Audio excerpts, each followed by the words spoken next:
Olá, meus alunos, olá, minhas alunas, tudo bem?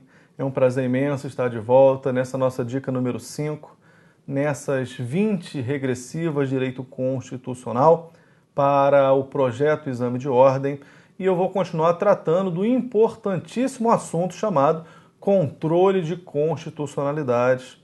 Agora eu vou falar sobre o controle difuso de constitucionalidade. Selecionei pontos do controle difuso que podem estar na sua prova. Inclusive, um deles estava no 21º Exame de Ordem.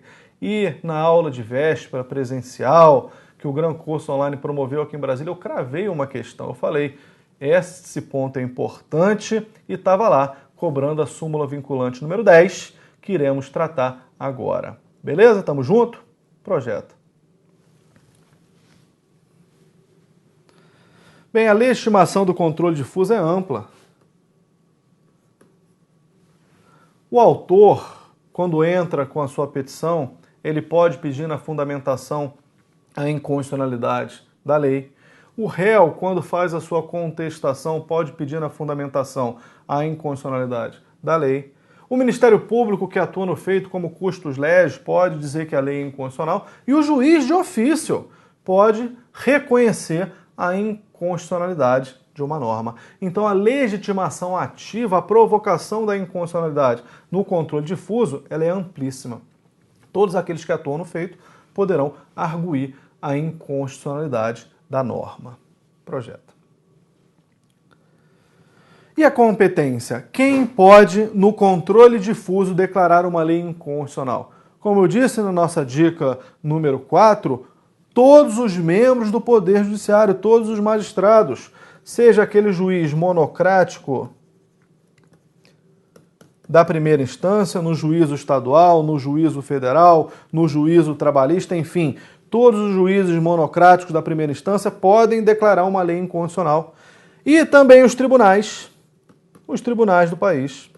Os tribunais de justiça, os tribunais regionais federais, os tribunais regionais do trabalho, os tribunais regionais eleitorais, os tribunais superiores, o STJ, o TST, o TSE, o STM, inclusive o próprio STF, quando atua no controle difuso, quando ele julga um mandado de segurança, um recurso extraordinário.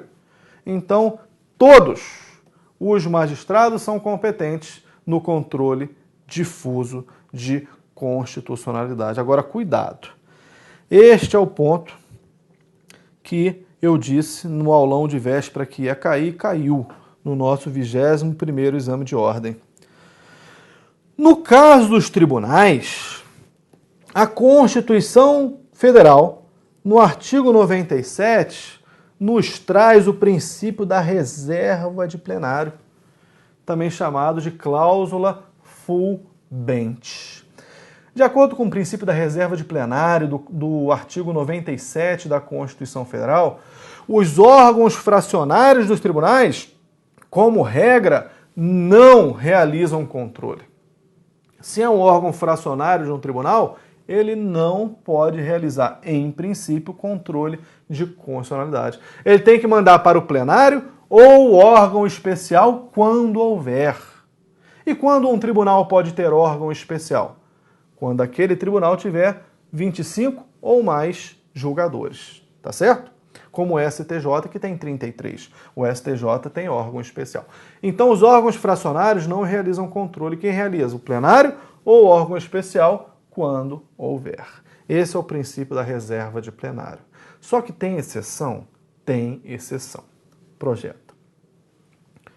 Essa exceção está lá no Código de Processo Civil, o novo CPC no artigo 961, no seu parágrafo único, vai dizer, aspas, os órgãos fracionários dos tribunais não submeterão ao plenário ou ao órgão especial a arguição de inconstitucionalidade, quando já houver pronunciamento destes quem? Do plenário ou órgão especial do próprio tribunal, ou do plenário do STF sobre a questão. Olha, minha gente, percebam. Imagine que eu entrei com recurso especial. Está lá na primeira turma do STJ. A turma é um órgão fracionário, não pode realizar controle pelo princípio da reserva de plenário do artigo 97. O que a turma vai fazer? Vai levar ao plenário ou ao órgão especial essa arguição de inconstitucionalidade. Essa é a regra. No entanto, diz o Código de Processo Civil, se o plenário do STJ ou o órgão especial do STJ já tivesse manifestado sobre aquele tema, a primeira turma poderá julgar esse controle de constitucionalidade, desde que aplique o mesmo entendimento do plenário do STJ ou do seu órgão especial. Ou ainda, se houver posicionamento do plenário do STF sobre o tema, aquele órgão fracionário poderá realizar o controle. Então é uma flexibilização do princípio da reserva de plenário. Em outras palavras, meus amigos e minhas amigas, pelo artigo 97 da Constituição, órgãos fracionários de tribunais, todos, não realizam controle. Salvo, de acordo com o Código de Processo Civil, se já houver posicionamento sobre aquele assunto pelo plenário do tribunal ou órgão especial, quando houver, ou ainda quando houver posicionamento sobre aquele assunto pelo plenário do STF. Nestas circunstâncias, pode o órgão fracionário realizar controle aplicando o mesmo entendimento. Fechado até aqui? Vou além. Súmula vinculante 10, objeto de questão do 21º exame. Aspas. Viola a cláusula de reserva de plenário a decisão de órgão fracionário de tribunal que, embora não declare expressamente a inconstitucionalidade de lei ou ato normativo do poder público, afasta a sua incidência no todo em partes. Brinquei na nossa aula presencial e farei o mesmo aqui.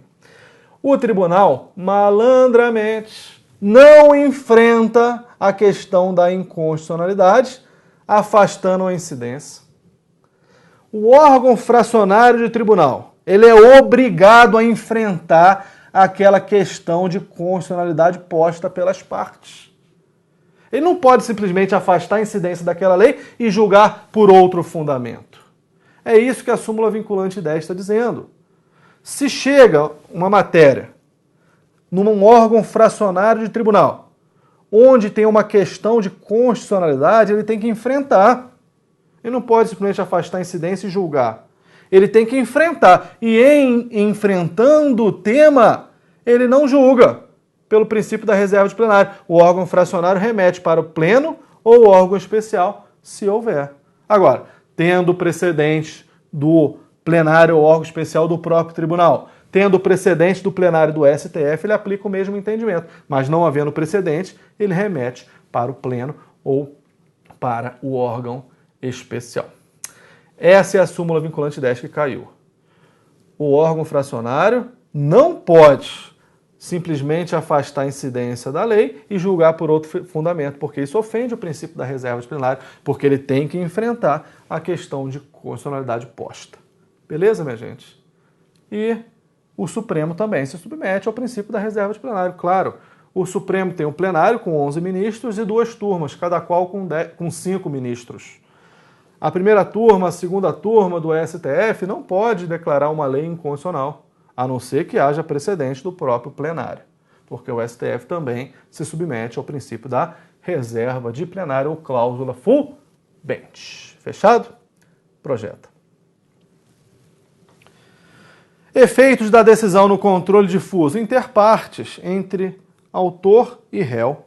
Ex tunc, retroagindo ao início da norma, porque se adota a teoria da nulidade dos atos inconstitucionais. É nulo, não produz, nem nunca produziu. Agora, cuidado, o Supremo reconhece a possibilidade de modulação dos efeitos temporais da decisão no controle difuso. Muito embora concebido para o controle concentrado, essa modulação dos efeitos temporais também se aplica no controle difuso de constitucionalidade. E dentro do controle difuso, minha gente, eu chamo a atenção para a atuação do Senado Federal. citei em dicas passadas e agora vou aprofundar. O Senado Federal está autorizado, segundo o artigo 5210, a suspender a eficácia de uma lei declarada inconstitucional pelo STF no controle difuso. Imagina, o STF julgou um recurso extraordinário. Esse recurso extraordinário vai produzir efeitos entre as partes, autor e réu. O STF dá notícia para o Senado. O Senado, entendendo, pode, por resolução, suspender a eficácia da lei, transformando aquela eficácia interparte em erga omnes. O Senado suspendendo a eficácia da lei a partir dessa autorização do artigo 5210 vai transformar a decisão do STF interparte em erga omnes. Fechado? Projeto. O Senado Federal está obrigado a suspender a eficácia da norma? Não, é um ato discricionário. Qual lei formaliza a suspensão? Uma resolução do Senado Federal. O Senado, optando por suspender, poderá modificar os limites da decisão do Supremo? Não. Se ele optar por suspender, vai suspender nos estreitos limites da decisão do STF. Uma vez suspendendo, ele pode desistir da suspensão? Pode voltar atrás? Não. É um ato irretratável do Senado. E qual que é a eficácia da suspensão? Como regra, ex nunc. Olha que interessante. Nunc, não retroage. É da decisão do Senado para frente. E vou falar rapidamente sobre a súmula vinculante trazida pela Emenda Constitucional 45 de 2004, a chamada Reforma do Poder Judiciário. Se 2/3 dos ministros do Supremo, a partir de reiteradas decisões sobre a matéria constitucional, quiser editar uma súmula vinculante, ele pode. E a partir daí, essa súmula vinculante vai vincular os demais órgãos do Poder Judiciário e toda a administração pública. Por que a Constituição fala em demais órgãos do Poder Judiciário? Porque o Supremo não se vincula. Quem se vincula? Os demais. O Supremo pode a qualquer momento rever o enunciado daquela súmula vinculante. Então, cuidado, quando a Constituição fala em demais órgãos do Poder Judiciário, é todo o Poder Judiciário, menos o próprio STF, que pode a qualquer momento mudar o seu entendimento. Projeta. Bem, quando o Supremo edita uma súmula vinculante, o enunciado da súmula atinge o poder legislativo na sua função típica de legislar? Não. Inclusive, o próprio Parlamento Federal pode editar depois uma mesma lei. Por mais estranho que isso possa parecer, é a verdade dentro dessa premissa da separação dos poderes. O Supremo disse que a lei é inconstitucional, mas o Legislativo não se vincula ao enunciado dessa súmula vinculante, podendo inclusive editar uma mesma norma. Porque não pode o STF paralisar a atividade do Legislativo, porque isso feriria a separação dos poderes. Projeta. Atinge o Poder Legislativo na sua função atípica de administrador. Aí sim, quando o Parlamento Federal atua como administrador, ele deve observar os limites da súmula vinculante, como aconteceu, por exemplo, com a súmula vinculante 13 do nepotismo. O Parlamento Federal obedeceu e obedece à súmula vinculante 13 do nepotismo, porque atua como administrador, nesse caso, atua como administração pública, como diz a Constituição. Projeta. E atinge o Poder Executivo na sua função atípica de legislador quando o presidente da República edita medida provisória, lei delegada? Aí também não. Não atinge. O Poder Executivo não se vincula à súmula vinculante quando ele edita uma medida provisória, quando ele edita uma lei delegada, porque está atuando como legislador. Beleza, meus amigos? Eram essas as dicas de controle que eu queria trazer agora para vocês. Aí projetado está a minha obra, que se encontra nas livrarias físicas e no site da editora GEM. E os meus contatos estão também aí projetados. Chame atenção para o Instagram, que é aquele que eu tenho utilizado com mais frequência, especialmente desenvolvendo o projeto Doses de Constitucional. Espero vocês lá no Instagram para acompanhar as doses futuras e ver as doses de constitucional passadas. Basta digitar #doses de constitucional. Fechado, meus amigos, eram essas as dicas que eu queria trazer hoje para vocês. Se dúvidas houver, estou nos contatos projetados e aguardo vocês para as próximas dicas. Foi um prazer imenso, forte abraço e bons estudos.